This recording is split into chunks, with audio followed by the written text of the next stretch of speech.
अस्सलाम वालेकुम। सियाचिन टाइम्स के प्रोग्राम जीबी टुडे में मैं हूं कासिम नसीम।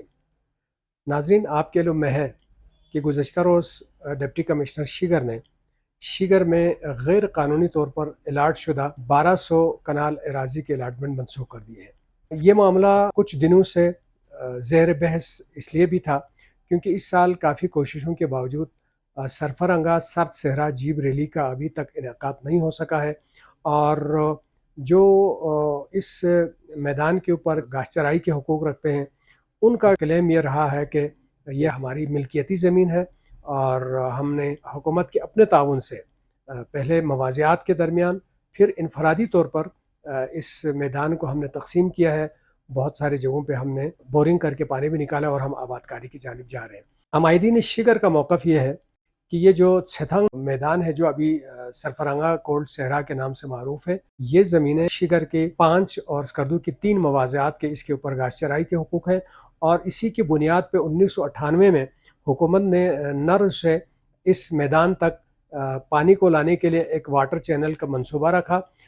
उस वक्त के वफाकी वज़ीर उमूर कश्मीर जनरल रिटायर्ड अब्दुल मजीद मलिक ने इस मंसूबे का इफ्तिताह किया और इस मंसूबे पर 3 करोड़ रुपए खर्च हुए, लेकिन पानी जो है इस मैदान तक नहीं आ सका। इस मंसूबे का मकसद ये था कि इसको आबाद करके लोगों के हवाले किया जाता। उसके बाद जो है स्कर्दो के एक मौज़ा के हिस्से में आने वाली जो ज़मीनें थीं वो बल्तिस्तान के एक अहम तरीन मजहबी व समाजी शख्सियत के हवाले की गई। उनकी इल्मी, उनकी दीनी खिदमात से मुतासिर होकर तो उस शख्सियत ने फौरी तौर पर वहाँ पे शजरकारी शुरू की और अब उन्होंने तामीरात भी शुरू की हैं।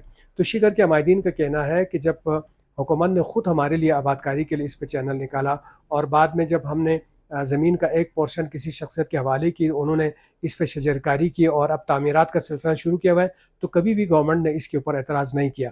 बल्कि उनका ये भी कहना है कि पिछले सालों में ये ज़मीनें उन्होंने पहले गाँव की सतह पर, महलों की सतह पर, उसके बाद इनफरादी तकसीम की जो कि इंतज़ामिया की नोटिस में था, उस मरहले पे भी इंतज़ामिया ने हमें नहीं रोका है। इसी पैटर्न पर उनका कहना है कि तिसर में भी लोगों ने ज़मीनें बाहम तकसीम की हैं और इफ़ाद के ज़रिए वहाँ प्रोजेक्ट के ऊपर काम हो रहा है। तो अभी हम जब तामीरात की जानिब बढ़ रहे हैं तो हमारे ऊपर यह कदगानी क्यों लगती है? जबकि हमने जब सूबाई हुकूमत से रब्ता किया इस सिलसिले में, तो सूबाई हुकूमत का मौक़िफ़ ये है कि जो 1998 में यहाँ पे चैनल लाने की कोशिश की गई थी, वो गवर्नमेंट ने अपनी सरकारी अराज़ी को आबाद करने के लिए ऐसा किया था, वो लोगों में तकसीम करने के लिए ऐसा नहीं किया गया था। और जब उनके सामने ये सवाल रखा गया कि जिस शख्सियत ने यहाँ पे जो अपने हिस्से में आने वाले ज़मीनों पर शजरकारी की, उस पे एतराज़ क्यों नहीं हुआ? तो उनका कहना यह था कि कहीं पे कोई दरख्त लगाने से किसी की मिल्कियत ज़ाहिर नहीं होती। किसी भी वक्त, किसी भी लम्हा जब हुकूमत हरकत में आती है तो उन दरख्तान या वहाँ पे जो भी अमलाक है उनकी पेमेंट करके हम अपनी ज़मीन वागुज़ार करा सकते हैं। तो सरकार का इस वक्त मौक़िफ़ ये है कि हम किसी शर्त के साथ सरफरांगा जीब रैली करने के लिए तैयार नहीं है।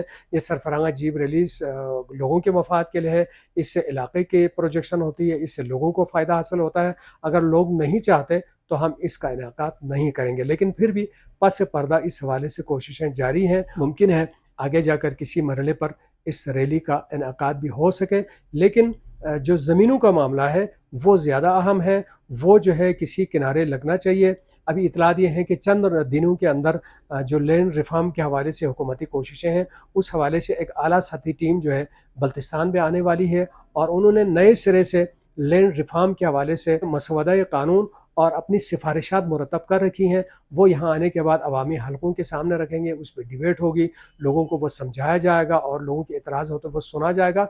और ज़राए का ये कहना है कि अब की बार उन्होंने किसी हद तक बेहतर जो है ये ड्राफ्ट तैयार किया है, लेकिन जब ये ड्राफ्ट सामने आता है और लोगों के सामने रखा जाएगा तब इस पे राय दी जा सकती है कि किस हद तक ये मुनासिब है, किस हद तक ये मौज़ून है और किस हद तक ये काबिल अमल हो सकता है। लेकिन सरदस्त जो मामला ज़ेर बहस है वो गुज़श्ता दिनों जो डिप्टी कमिश्नर की जानिब से शिगर में जो 1200 कनाल अराज़ी उनकी अलाटमेंट की मनसूखी का है, जिस पर बड़े होटल्स भी तामीर हैं और कहना है ये चरागाहें हैं, ये इज्तिमाई मकासद की ज़मीनें हैं, सरकार की ज़मीन है जिनको गलत अंदाज में अलाट किया गया। लेकिन जो ज़राए का कहना है, बावसूख ज़राए का, कि शिगर में सिर्फ मामला यही 1200 कनाल तक नहीं रुकती, बल्कि 15,000 कनाल ऐसी ज़मीन है जो गैर कानूनी तौर पर अलाट की गई है और जिसके हवाले से तहक़ीक़ात की जा रही हैं। और साथ ही ये हिदायत तो बल्तिस्तान के दीगर तीनों अज़ला गांछे, स्कर्दू اور کھرمنگ کے حوالے سے بھی یہ ہدایات دی گئی ہیں متعلقہ حکام کو کہ وہ تھورولی تحقیقات کریں، اور اس طرح اگر غیر قانونی الاٹمنٹ ہے تو وہ سامنے لایا جائے۔ بتایا جاتا ہے کہ گمبز کردو کے علاقے میں اور رندو کے علاقے میں بھی ایسی الاٹمنٹس ہوئی ہیں جس کو جو ہے ابھی تحقیقات کی جا رہی ہیں تاکہ وہ چیز سامنے آ سکے۔ لیکن ہم یہ سمجھتے ہیں کہ صرف ان کو انتقال کو منسوخ کرنا اور ریونیو کے کسی 2-3 چھوٹے سٹاف کے اوپر اس ذمہ داری کا عائد کرتے ہوئے ان کو مورد الزام ٹھہرانا شاید قرین انصاف نہیں ہے۔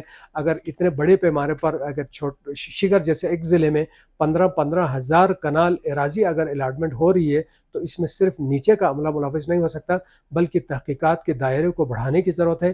یہاں تو ڈپٹی کمشنر سے لے کے نیچے کا سارا عملہ جو ہے اس میں انتقال میں کسی نہ کسی مرحلے پر ان کی انوالومنٹ ہوتی ہے، تو اس کو تھورولی دیکھا جانا چاہیے۔ اگر ہم شگر کی بات کریں تو شگر میں کس کیلوں میں نہیں ہے کہ جب یہ بڑے ہوٹلز بن رہے تھے ایک ہفتے کے لیے تعمیرات کو روکا جاتا تھا اور ایک ہفتے کے لیے پھر تعمیرات کو کھولا جاتا تھا۔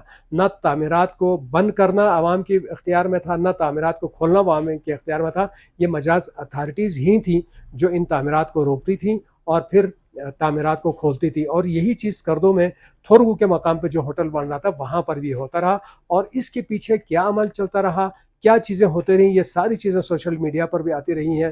اور گندم کے حوالے سے جب یہاں پہ احتجاج جاری تھا یادگار چوک پہ، تو وہاں قائدین جو ہے تقریروں میں یہ سارے جو معاملات ہیں ان کے اوپر واشگاف الفاظ میں تبصرہ کرتے رہے، اور کن کی انوالومنٹ ہو سکتی ہے اور کس طرح کی سلسلے یہاں پر ان کاموں کو کھولنے اور بند کرنے کے حوالے سے ہوتا رہا، وہ جو ہے ساری چیزیں پبلک کے سامنے آتی رہی ہیں۔ اب اگر حکومت اس حوالے سے چھان بین کرنا چاہتی ہے تو ہم یہ سمجھتے ہیں کہ صرف چھوٹے ملازمین کو ہی اس تحقیقات کے دائرے میں رکھ کر معاملہ حل نہیں ہو سکتا۔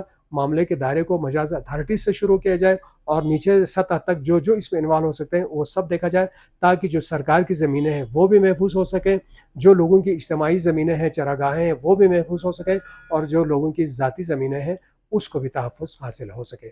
تو ناظرین، یہ تھی آج کی اہم چند خبریں۔ کل پھر تازہ ترین خبروں کے ساتھ حاضر ہوں گے، تب تک کے لیے اجازت دیجیے گا۔ اللہ نگہبان۔